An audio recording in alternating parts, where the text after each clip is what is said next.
We are back here now on the show to recap one of the games, starting off with the Cincinnati Bengals and the Kansas City Chiefs, just off of yesterday. A great game, arguably the best game of the entire slate from yesterday, and it was a good one based on the opponents, the history, the rivalry.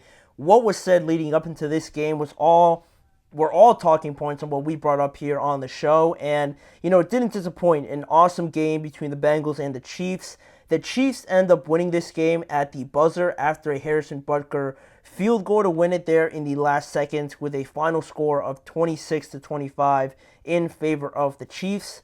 But breaking down what this game ultimately was from the start to the finish, you look at the first half, Cincinnati came out better than the Chiefs did, winning that first half 16-10, but looked even better from the standpoint that their offense, their look, and their appeal, I think, looked better, right? Meaning that against the New England Patriots, it was all just very predictable. It was all boring, quite honestly, and there was no creativity in it. And now this time, they lined up in a lot of different sets, a lot of different personnel groups. They moved the pocket for Joe Burrow. I think we saw him be a bit more mobile than we did against the Patriots.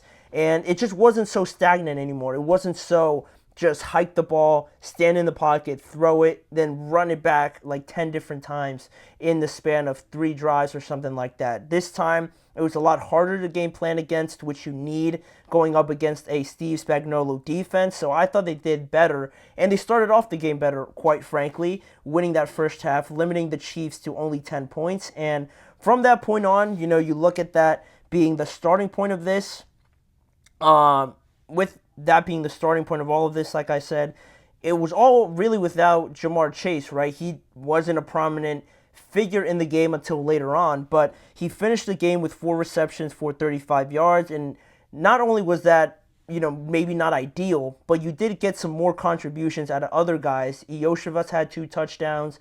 Mike Gesicki had 7 receptions for like 91 yards or something like that. It was good to see those other guys stepping up. Now you also have T. Higgins coming back eventually. That is a good sign, but what wasn't a good sign from this Bengals team, although they were leading, was the fact that in 2 weeks now we are yet to really see this running game being a factor or a contributor at all to their game plan or affecting the game at all, because Zach Moss was their leading rusher with only 12 carries for 34 yards, and it's not like they needed him, it looks like, evidently, because they were in this game the entire time, but I feel like it would have definitely helped a bit more with the game plan and the planning around it and just managing this game better. I would have felt just seeing their running game get a little bit going in this second week after, falling flat the first week. So that was a bit of a disappointing, but regardless of that, they had the lead going into the first half. And then after that, most of the action came in the fourth quarter. There wasn't much other than a few plays, and I don't even think they might have scored that many points in the third quarter. Most of this game really fell into the fourth quarter. It felt a lot like a playoff game, honestly, because of the atmosphere, like, again, the rivalry and the big moments where I feel this game really took a major swing, and you wouldn't be surprised that the Chiefs came out on the winning end of all those game-changing plays at the end of the day and ended up winning this game, even though they were exceeded by the Bengals in this game, I think it's fair to say. But those 3 moments that really stood out to me in the fourth quarter were: the first one was the fumble by Joe Burrow in that game, in that fourth quarter, caused by the Chiefs and their pass rush. He was going down. I didn't really see the ball come out until they showed you another camera angle, and you could see the ball starting to come loose. Big play. The Chiefs scoop it up. They score on it. Nobody really made a big deal out of it, just because it looked pretty clear from on the field. So that was a bit surprising, and that almost turned the tide and gave the Chiefs a big, sigh of relief from the defensive side of the ball to give them the lead at 23-22 to start the fourth quarter. A very good, timely, momentum-switching sort of play for the Chiefs. And then the second moment right after that, the drive right after, where Cincinnati is still trying to regain some of that momentum they ultimately lost on that fumble. They had some momentum going. They were, I think, over midfield by this time, and that's when you got, I think, what a lot of people will be talking about in regards to Jamar Chase in this game. Like I mentioned, not a prominent figure on the field, necessarily to the Bengals and trying to win, but he did affect this game because of that unsportsmanlike conduct flag that was on him because of the way that he spoke to the referee. I think his name was Alex Kemp or something like that. I'm not too sure, but the official, I think, let him go for a little bit, just sticking to this play for a moment. I feel like Jamar Chase at the moment, once he got up and was very animated, like you see there on your screen. This was after the fact they threw the flag, but he got up very animated, started jawing at the ref a little bit. I thought Alex Kemp did a good job of kind of letting him go a little bit, not getting overly emotional with whatever Jamar Chase had to say. But then, he kept going a bit more, and it looked like the official was kind of getting to a point where, enough was enough. But, Jamar Chase kept going. He was very adamant that later on it came out, and he claimed that he felt that was a hip drop tackle by Trent McDuffie, which if you guys see the video anywhere or were watching the game and you saw the replay, I don't think it was much of a hip drop tackle, but Jamar obviously thought it was. He got very upset about it, plus the just frustration that I'm sure he was feeling throughout the entire game, not really being involved. It all kind of boiled over at that point, and yeah, I like the emotions. I like the fact that he really wants to win. It was all in the best interest for the Cincinnati Bengals, but at that moment, at critical moments in the fourth quarter where you're driving, where you just gave up a fumble return for a touchdown, you can't have something like that happen. It's very rare that you see something like that happen in football. I feel like because the NFL has really tried to cut down on those moments. I can't remember the last time something like that happened. So for it to happen now in this sort of game where the Bengals really wanted to win, really wanted to make a statement and show everyone that last week was such a fluke, that they just come out and beat the Super Bowl, the last Super Bowl winning team at home, on the road, I guess you could say, for the Bengals, I think would have made a huge statement. But this moment, I think, really played a part in doing so. And, it took the Bengals out of field goal range, and they ultimately didn't really get anything out of it. In the end of that, they only ended up kicking a field goal, actually. They were knocked out of potentially, driving or creating a drive to score a touchdown. So they settled for a field goal off of that. And, the final moment was that 2-minute drive by Patrick Mahomes at the end. Fourth down, it needed to be completed, obviously, for the Chiefs. They needed to have it, but it was a pass intended for Rashee Rice down the field. I forget how many seconds were left, but it was a fourth down, and if they got it, the time would have kept running, or if they didn't get it, obviously the game was over. So this was a very critical play.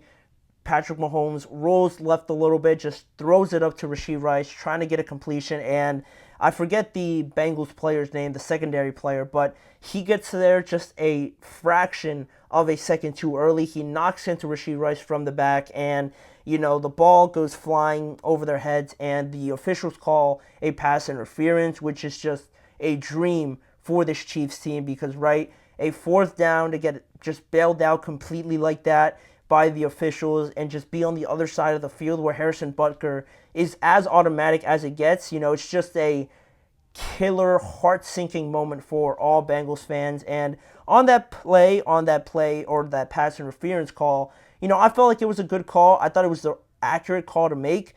You don't want something like that to happen, obviously, but if we're gonna call a game as it is, I don't like the argument of, calling the game like how the officials have been calling it all game, if that makes sense.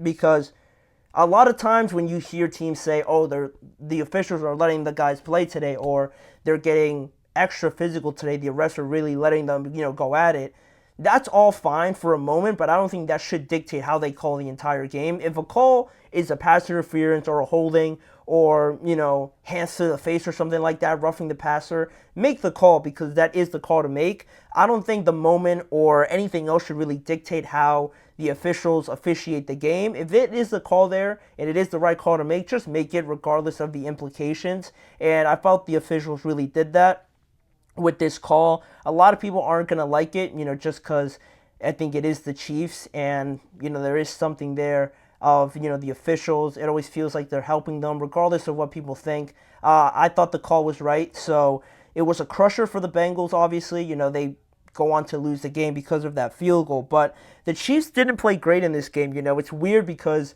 the Chiefs, Patrick Mahomes had 151 yards, 2 touchdowns, and 2 interceptions. And outside of Rashee Rice, no other wide receiver had more than 2 receptions the entire game. Travis Kelce has not really been a factor. They struggled more than they did last week, obviously. Now they lose Isaiah Pacheco after this game with a fractured fibula. And it's weird because the Chiefs won the game, but you could say that you feel a little bit weird about it, uneasy because you didn't play well. Whereas the Bengals go to 0-2, but after this game, you kind of feel like they should be feeling better. And it's weird because obviously you just lost, but they looked a lot more innovative on offense, getting everybody involved. Even though Jamar Chase was neutralized for most of the game, you got other guys involved, and you looked a lot more like the Bengals later on in the year, right? Rather than the Bengals in September, where now they're like 1-9 or something like that. So, in this game, I felt that because of those big moments, because of how much these playoff scenario-like games kind of weigh on those moments where two teams are so equally matched that it's really just a matter of inches, a play or two here or there where you end up losing the game. I feel like Cincinnati gave it away because of that fumble. Of course, you don't mean to fumble, but it's a cruel game, and sometimes where you just accidentally don't hold the ball for that long or don't hold it so securely, it might squeak out. You give up a touchdown, and the same thing for Jamar Chase, right? You want to win this game so bad, you let the emotions get the best of you, and you cause your team 15 yards back. And from that point on, the pass interference is another thing. That's not something you can control too much, but it is what it is at that point. I felt like the Chiefs were kind of giving it away rather than the Bengals were giving it away rather than the Chiefs taking it. And shots below the belt, they're missing Joe Mixon. I don't understand why they let him go. That's also another thing, right? I touched on the running game, the fact that who is it? Zach Moss only gets 34 yards. You could look at this game and think that they could have won regardless of the running game, but Joe Mixon, I think, would have made this game probably even more in the favor of the Bengals, and it probably wouldn't have gotten to a point where it is a one-score game, right? If Joe Mixon's playing in this game and they're running it very well, the Bengals could win this game probably by a touchdown or something like that. But, they obviously let him go. I don't understand it as well. He's going to be a huge loss for them. You already see how much he means to the Houston Texans after the first 2 weeks. So they're going to have to try and overcome that. They looked better, but, I'm not too sure if that's just a Chiefs-Bengals thing or something like that, kind of like the Bills and the Dolphins. So I like it. There are better signs there. Joe Burrow looked a little bit more like Joe Burrow, but I want to see him now next week and the weeks following, right after that, where T. Higgins comes back. They will play the Washington Commanders next. Then after that, they go to Carolina and then host the Baltimore Ravens. So they have 2 games here where they should be favored, and I think they will win ultimately before they have some AFC North action in a couple of weeks. But a great game, regardless of the fact of whether you agree with the calls or some of these non-calls as well. It was an awesome game to watch. Definitely my favorite of the entire week, but we have a lot more to catch up on some more games that we had. Next up on our schedule is going over the Saints and Cowboys game. 44-19, the Saints march into Dallas and take the pride, take everything from the Dallas Cowboys, honestly, in this game. We're going to go into it, more of what happened, why it happened, and my thoughts on it right after this break. Don't go anywhere.